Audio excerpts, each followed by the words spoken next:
భారతదేశానికే ఒక దీపస్తంభం లాగా ఒక టార్చ్ బేరర్ లాగా నిలబడ్డది. కానీ ఇవాళ ఒక దశ దిశ లేకుండా పోయింది కాంగ్రెస్ పరిపాలనలో. నిజంగా చెప్పాలంటే దేశమంతా వదిలించుకున్నది ఈ కాంగ్రెస్ అనే దరిద్రాన్ని.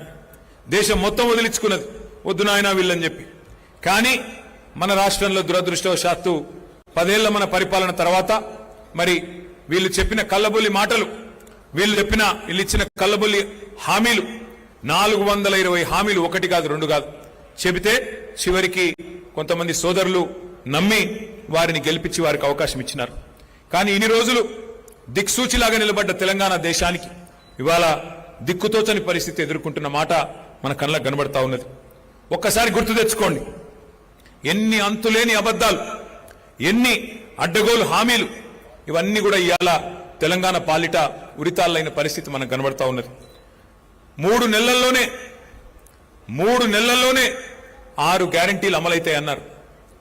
6 గ్యారంటీలకు మాది గ్యారంటీ అన్నారు ఢిల్లీ నుంచి వచ్చిన పెద్దలు. గ్యారంటీ కార్డు ఇంటింటికి పంచిపెట్టినారు. బాండ్ పేపర్లు రాసిచ్చిండ్రు. బాండ్ పేపర్ మీద, స్టాంప్ పేపర్ మీద రాసిస్తున్నాం మాది గ్యారంటీ అన్నారు. బాండ్ పేపర్లు భద్రంగా పెట్టుకోండి, 3 నెలలు గట్టిగా దాచిపెట్టుకోండి, 3 నెలల తర్వాత పథకాల వరద బారుతుంది అని చెప్పి మరి ఆ రోజు కల్లబొల్లి హామీలు. ఈరోజు పథకాల వరద లేదు, బూతుల బురద మాత్రమే ఉన్నది. రేవంత్ రెడ్డి గారు నోరు తెరిస్తే బూతుల బురద తప్ప ఏమీ లేదు. ముఖ్యమంత్రి గారిని అడుగుతా ఉన్నాం గత 2.5 సంవత్సరాలుగా, అయ్యా మరి ఇవాళ మీరు ముఖ్యమంత్రి అయినారు, ఉన్నతమైన పదవిలో కూర్చున్నారు, ఆ రోజు మాటలు ఇచ్చినారు, గ్యారంటీ కార్డులు అన్నారు, 6 గ్యారంటీలు అన్నారు, 420 హామీలు ఇచ్చారు, 13 డిక్లరేషన్లు ఒక్కొక్క వర్గానికి చెప్పుకుంటూ పోయినారు, అన్ని 3 నెలలనే అమలు చేస్తా అన్నారు కదా, ఏమైందయ్యా ముఖ్యమంత్రి గారు అంటే ఇవాళ ముఖ్యమంత్రి గారు అంటున్నారు సిగ్గు విడిచి, ఏమంటున్నాడు, ఎంత కండలు తిరిగిన పహల్వానైనా, ఎంత కండలు తిరిగిన ఉస్తాదైనా 3 నెలలనే పిల్లలు పుట్టిస్తాడా అని ముఖ్యమంత్రి గారు స్వయంగా మాట్లాడుతున్నాడు. మనం చాలా మందిని చూసినాం ముఖ్యమంత్రుల్ని. ఎన్టీ రామారావు గారి నుండి మొదలు పెడితే చంద్రబాబు నాయుడు గారు, చెన్నారెడ్డి గారు, విజయభాస్కర్ రెడ్డి గారు, తర్వాత డాక్టర్ వైఎస్ రాజశేఖర రెడ్డి గారు, రోషయ్య గారు, కిరణ్ కుమార్ రెడ్డి గారు, ఎంతో మందిని చూసినాం. తర్వాత మన నాయకుడు కేసీఆర్ గారిని చూసినాం. మళ్ళీ ఇప్పుడు ఈయనను చూస్తా ఉన్నాం. ఎవరన్నా ముఖ్యమంత్రి ఆ ఉన్నతమైన పదవిలో ఉండి ఇంత దుర్మార్గంగా మాట్లాడిన వ్యక్తి ఎవరైనా ఉన్నారా? 3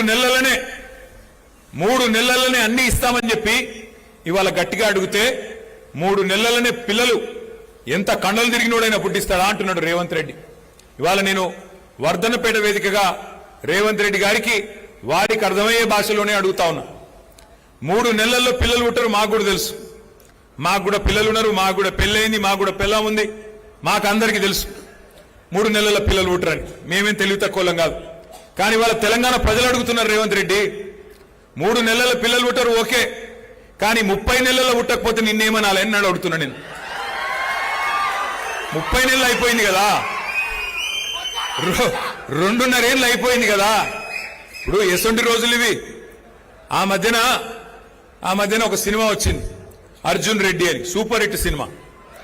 ఇప్పుడు ఈ సినిమా వచ్చింది రేవంత్ రెడ్డి అని, అటర్ ఫ్లాప్ సినిమా. ఇవాళ రేపు మన పిల్లగాళ్ళు ట్రైలర్ చూస్తేనే చెప్పేస్తున్నారు సినిమా హిట్ ఆఫ్ అట్టా. మరి ఈ సినిమానేమో ఇంటర్వెల్ దాకా అయిపోయింది రేవంత్ రెడ్డి అనే సినిమా. ఏమున్నది ఈ సినిమాల? బూతుల మోతలు, ఎగవేతలు, కూల్చివేతలు. ఏం చేసినావు 2.5 ఏళ్ళు? ఏమీ లేదు. గట్టిగా అడిగినావు అనుకో, ఏమైనా రైతు బంధు ఏది? రేవంత్ రెడ్డి గారు నువ్వు నరికితివి కదా, నవంబర్లో తీసుకుంటే 10,000, డిసెంబర్లో తీసుకుంటే 15,000 అంటివి.